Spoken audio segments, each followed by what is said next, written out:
السلام علیکم ورحمۃ اللہ وبرکاتہ۔ سب سے افضل مخلوق کون ہے؟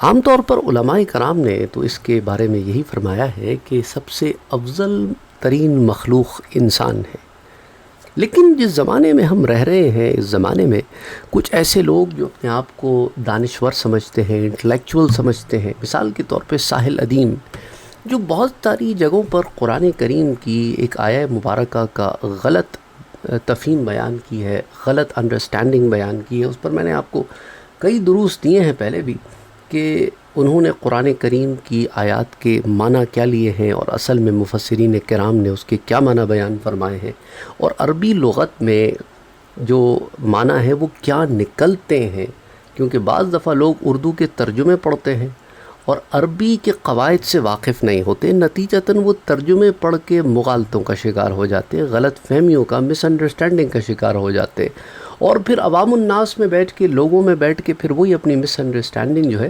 وہ لوگوں کو پڑھاتے رہتے ہیں۔ تو اسی پر آج بات کرنی ہے۔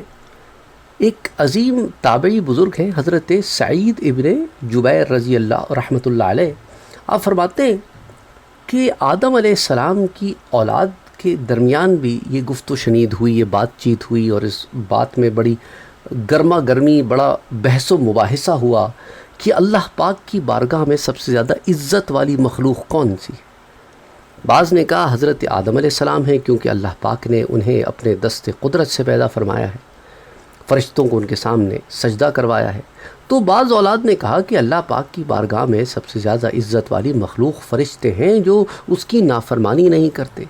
تو بعض اولاد نے کہا کہ ہمارے اور تمہارے درمیان اس بات میں حضرت آدم علیہ السلام فیصلہ کریں گے، کیونکہ ان سے بہتر تو کوئی اس بارے میں علم رکھتا نہیں۔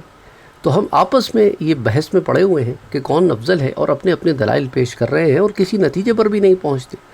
تو کیوں نہ ہم اپنے والد حضرت آدم علیہ السلام کی خدمت میں حاضر ہو کر ان سے یہ سوال کریں، اور انہوں نے ایسا ہی کیا۔ تو حضرت آدم علیہ السلام نے جب ان کا یہ سوال سنا تو کہا کہ میرے بچوں سنو، میرا بیٹا محمد صلی اللہ علیہ وآلہ وسلم مخلوق میں سب سے افضل ہے۔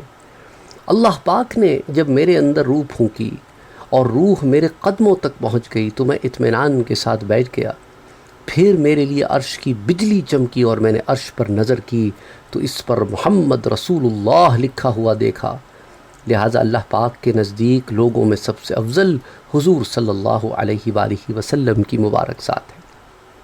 اس واقعے کو تاریخ ابن عساکر میں جلد نمبر 7 صفحہ 386 پر بیان کیا گیا ہے، پیج نمبر حدیث نمبر جو ہے وہ 578۔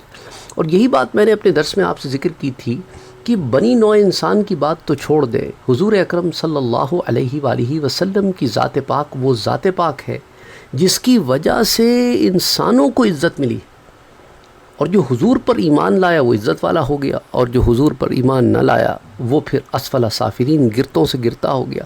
سمپل سی بات ہے۔ تو اتنی لمبی چوڑی باتیں کرنے کی ضرورت ہی نہیں ہے کہ کون سا انسان افضل ہے اور پھر کافر تو ایسے اور مشرک تو ویسے اور فلانا، یہ باتیں ساری چھوڑو ایک طرف۔ کیا تم حضور کو افضل الخلق مانتے ہو کہ نہیں؟ بس بات ختم ہوگی۔ نہیں مانتے ہو تو اس کا مطلب تم بڑے گستاخ ہو، تم بے ادب ہو، تمہیں حضور کے مقام کی تم واقفیت ہی تمہیں نہیں ہے۔ اور اگر مانتے ہو تو پھر بحث ختم، پہ جھگڑا کی بحث کیا کر رہے ہو، کس بات پہ بحث کر رہے ہو؟ اچھا، آپ کو اس ضمن میں حدائق بخشش کے پیج نمبر 208 سے بھی ایک شعر سناتا چلوں کہ ظاہر میں میرے پھول، حقیقت میں میرے نخل، اس گل کی یاد میں یہ صدا ابو البشر کی ہے۔